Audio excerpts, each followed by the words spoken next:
Banyarwandakazi ndagira ngo mbabwize ukuri, The Ben ni umwana mubi, The Ben ni umwicanyi, The Ben ni umurozi, The Ben ni dayimoni, The Ben ni umuntu w'umugome cyane. Urebye ibintu akoreye Bruce Melody mu ndirimbo amaze kuba yasohora kano kanya, indirimbo yitwa Indabo Zanjye imajije kuba yajya hanze. Rero banyarwandakazi, ariko amashusho arimo kwataka bikomeye cyane umuhanzi Bruce Melody, bitewe nuko muri kureba hano kuri screen yawe amashusho ari hano. Twatangiranye n'umusore uri hano uri kwibagisha inda. Ndakeka ibi bintu ubizi neza kuri Bruce Melody, aho byavuzwe yuko yabagishije inda. Yahise agenda aravuga ati kugira ngo umuhungu mukubite, yaranserereje nanjye muri video muri Munyakazi yuko nta musatsi ngira ari uruhara, ari ibintu mba nambaye mu mutwe. Reka nanjye mbereke abanyarwanda uburyo bakuraho inda. Byatangiye ahangaha turi kureba hano ari mu bitaro bimwe na bimwe, ariko aryamye imbere y'ibimashini asa nkaho bagiye kumukorera kumubaga. Reka mbyite kumubaga kugira ngo muze kubyumva neza 5/5. Uri kubireba hano Bruce Melody agaramye hano, uyu nguyu ni docteur agiye kuba yamukata inda. Urabizi neza ko Bruce Melody inda yiwe bayikase.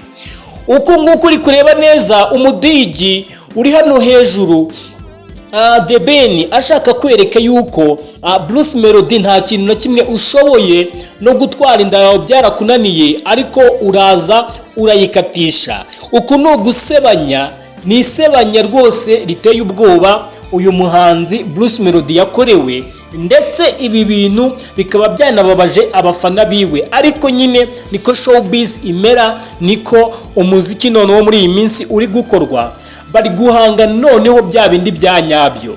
Rero ngo bimeze gute? Imbuga zatitiye, haba izano mu Rwanda, cyane cyane igihugu cya Kenya kikunze cyane umuziki wa Melody. Hano hantu ibintu byakomeye cyane. Ibinyamakuru byagiye birandika biravuga ati se hano mu Rwanda noneho showbiz yabo yahindutse yo muri Amerika.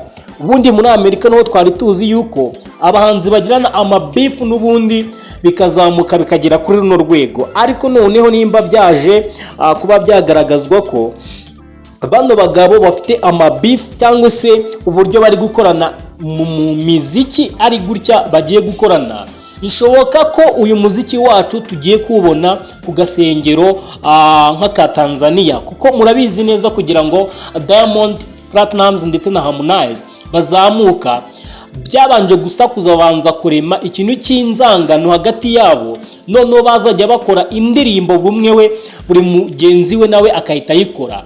Murabizi neza Bruce Melody aherutse gushyira amashusho hanze y'indirimbo yitwa Munyakazi.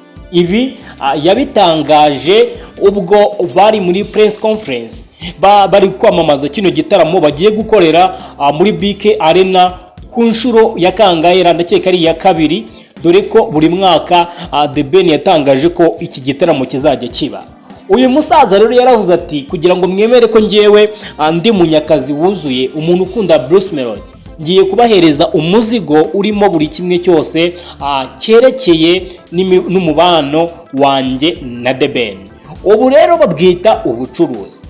Ubu ni ubucuruzi bukomeye cyane, ndetse na business igezweho. Ntabwo ushobora kuba waba umusitari wamenyekana utabashije kuba wahangana na bagenzi bawe ngo ubereke yuko wowe ubarenze, ufite kime mu bintu byose ukora. Umusaza The Ben nawe aravuga ati nyuma y'iminsi 5 ngiye munyitege, ndaza kubasohorera indirimbo yitwa Indabo Zanjye. Muraza kuba mwamenya igisamagwe icyari cyo, muraza kuba mwabimenya neza.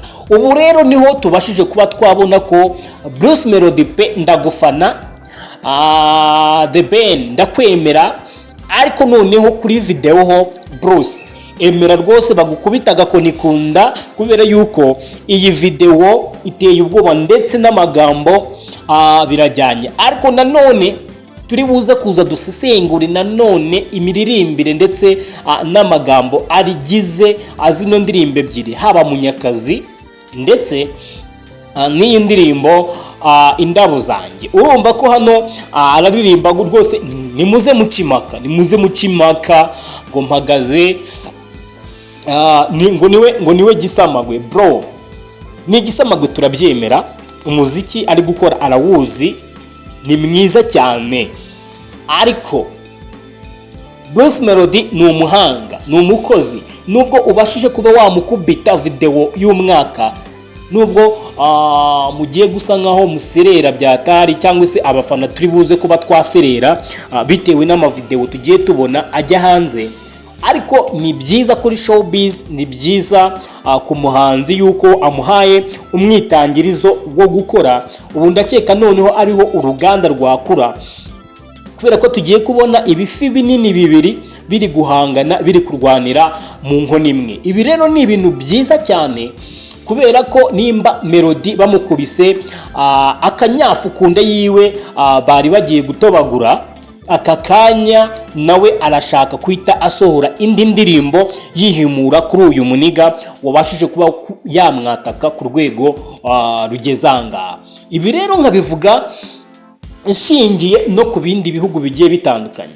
Tujya twumvise beef ya Kendrick Lamar ndetse na Drake, byarakomeje cyane, bakazajya barasirana mu ntuza mu mirongo cyangwa se mu ndirimbo. Urabona ko no mu Rwanda byahageze, twari tubizi ku baraperi, ariko noneho uyu munsi cyangwa se uyu mwaka uri kurangira turi kubona ibintu bidasanzwe. Imbuga nkoranyambaga East Africa yose ihanze amaso u Rwanda, bitewe nuko Bruce Melody na The Ben bashyize hamwe, bari gukora fight, bari gukora intambara yeruye noneho y'imyidagaduro. Nahoze ndeba kuri televiziyo y'igihugu aho The Ben bari bamwakiriye nk'umutumirwa, ari kwamamaza igitaramo cyiwe kizaba ku itariki ya mbere, avuga ko ari iby'agaciro biramutse bikunze papa mukuru nyakubahwa perezida wa repubulika abashije kuba yagera muri kino gitaramo, akareba urukundo abafana baba bafitiye abahanzi babo. Dore ko hari n'andi makuru avuga yuko buriya kiriya gitaramo cyari kigiye kuba cyasubikwa, bitewe nuko Visit Rwanda yateguye igitaramo, hari buze kuza abahanzi bakomeye cyane bo muri Leta Zunze Ubumwe za Amerika, ariko baravuga ati ubu se kubazana Bruce Melody na The Ben bo ntibashobora kuba bakora igitaramo cyiza kizima. Iki gitaramo rero cyari kuzaba ku itariki 31, ariko icyo gitaramo cyaje kuba cyasubikwa, abona ntibyakunda, bitewe nuko bano bahungu ngo stage yabo irindwi umubu, dore ko bazajya muri sound check kuri 30 za kuno kwezi, kuri 30 ubwo niho bazaza gukora sound check, kandi ubwo kuri 31 niho hari kiriya gitaramo cy'abari abahanzi bagiye batandukanye bari kuva muri Leta Zunze Ubumwe za Amerika, Nigeria. Ibyo ni ibintu mutigize mumenya, ariko ndashaka kuza kubanza kubimanyagura mbashije kuba nababwira ibintu nabonye muri ziriya video. Ikindi rero nabonye muri iriya video, muribuka neza ubwo Bruce Melody yashinjaga The Ben ubunebwe, avuga ko twahuriye muri studio tugiye kuba twakora indirimbo, njyewe ndaza ndekodinga ibintu byanjye, hama umurezi cyangwa se umusaza asigara ari kuri PlayStation. Twabibonye rero Bruce Melody nane bamusuzugura biri muri iyi ndirimbo, agasuzuguro kabozinyo kameze nabi, aho Bruce Melody n'ubundi yafashwe cyangwa se bamugereranyije na Nyamabondo, uriya musaza niko bamwita, wakinnye muri iyi ndirimbo cyangwa se yatinze muri iyi ndirimbo ari nka Melody, bamusuzugura muri studio, yaje akaririmba, ariko nyuma yo kuririmba The Ben akanga kuba yafata umwanzuro nawe amusange muri studio barekodinge indirimbo. Mwabonye neza ko nanone handi mashusho agaragaza Bruce Melody yakennye mu ishusho ya Nyamabondo, yambaye ibikweto byacitse The Ben akamugurira inkweto. Sinzi nimba mwabonye kariya kantu rero gakomeje kuba kari koroza cyane Bruce Melody, byamurakaje byamunakaje cyane, ari kuvuga ati umusaza noneho yamenyereye ibintu yakoze, ntabwo nakekaga ko yabinkora,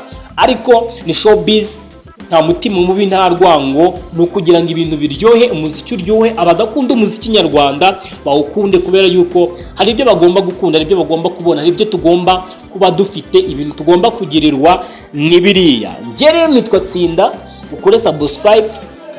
Thank you so much. Nje muri kubana nitwa Tsinda, ubikora like, share ndetse na comment. Thank you brother.